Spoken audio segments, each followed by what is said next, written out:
Hello everyone, সবাই কেমন আছো? আশা করছি খুব ভালো আছো। আমিও খুব ভালো আছি। তো তোমাদের সাথে আবার একটা ছোটো মিনি ব্লগ নিয়ে চলে এলাম।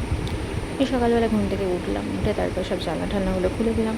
ওয়েদারটা আজকে এত ভালো লাগছে, একেবারে কোনো অন্যরকম। তারপর মাকে গিয়ে জিজ্ঞাসা করলাম, ও মা, ওয়েদারটা এরকম লাগছে, বাইরে কি মেঘ করেছে? বলছে না না, বৃষ্টি হয়ে গেল।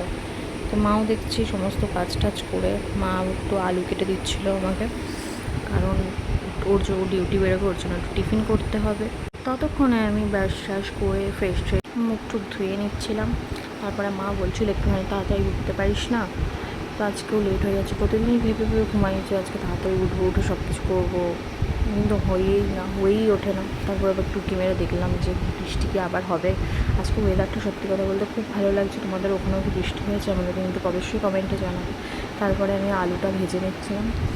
এটা দিয়ে আমি কী করি বলো তো, একটু শর্টকাটে যেরকম বলে, কারণ অনেক দুপুর হয়ে যায়, মানে অনেকটা বেলা হয়ে যায় খেতে খেতে, খাবারগুলো নষ্টও হয়ে যেতে পারে। তার জন্য আমি একটু কালো জিরে কাঁচা লঙ্কা ফোড়ন দিয়ে ভাতটাকে একটুখানি হালকা করে ভেজে দিই, বেশ ভালোই লাগে। কোনো আচার টাচার দিই, যেহেতু আজকে শুক্রবার ডিম টিম খাবো না বা ও খাবে না, তার জন্য আজকে নিরামিষ, তো শুধু ভাত ভাজাটাই দিতে হয়েছিল। তারপরে খাবারটা আমি ঠান্ডা করতে দিয়ে দিয়েছি, কারণ ঠান্ডা না করে যদি টিফিন বক্সটা আটকে দিই না, তাহলে খাবারটা নষ্ট হয়ে যেতে পারে। দেখো আমার খাবার রেডি, ও তো বাইরে গিয়ে দাঁড়িয়ে আছে, তার কারণ আজকে খুব লেট হয়ে গেছে।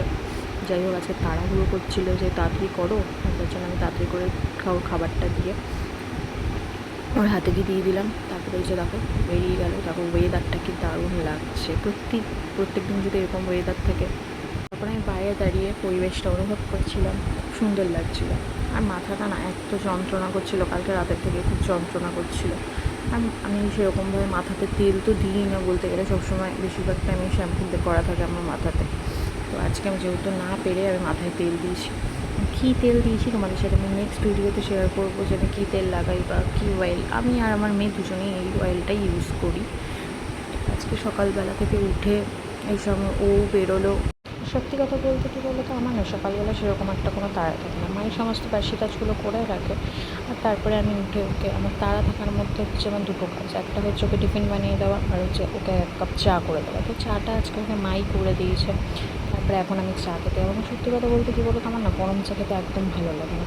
হালকা হালকা একটু গরম থাকবে, ওরকম ভালো লাগে। আমি গরম চা বলে না, আমি কোনো রকমের গরম জিনিস আমার ভালো লাগে না। চাটার বাটিটাই ধরে আমি ঢালতে যাচ্ছিলাম, মানে এতটাই ঠান্ডা হয়ে গেছে। তো হালকা হালকা দেখলাম না গরম রয়েছে, তারপর আমি হালকা করে গ্যাসটা একটু জ্বালিয়ে নিয়েছিলাম, তো চাটা ঢেলেও নিয়েছি। নিয়ে তারপরে চাটা নিয়ে একটা বিস্কুট নিয়ে আমি ঘরে চলে এলাম। মাকে জিজ্ঞাসা করছিলাম, সকালবেলা উঠে আজকে একটা জিনিস নোটিস করছিলাম, আমার মেয়েকে দেখতে পাচ্ছি। আমি মাকে জিজ্ঞেস করলাম, মা কোথায় গেছে? বলছি বাবার সাথে বেরিয়ে গেছে, মানে আমার বাবার সাথে ওর একটা ছোট্ট সাইকেল আছে, সেটা চালাতে বেরিয়েছে। মা পুজো দিতে বসেছে। তোমরাও, তোমাদের কাঠগড়া বাড়িতে কুকুসোনা আছে, তোমরাও আমার কুকুসোনাকে দর্শন করে নাও। আর ভিডিওটা ভালো লাগলে অবশ্যই লাইক কমেন্ট শেয়ার। বাই।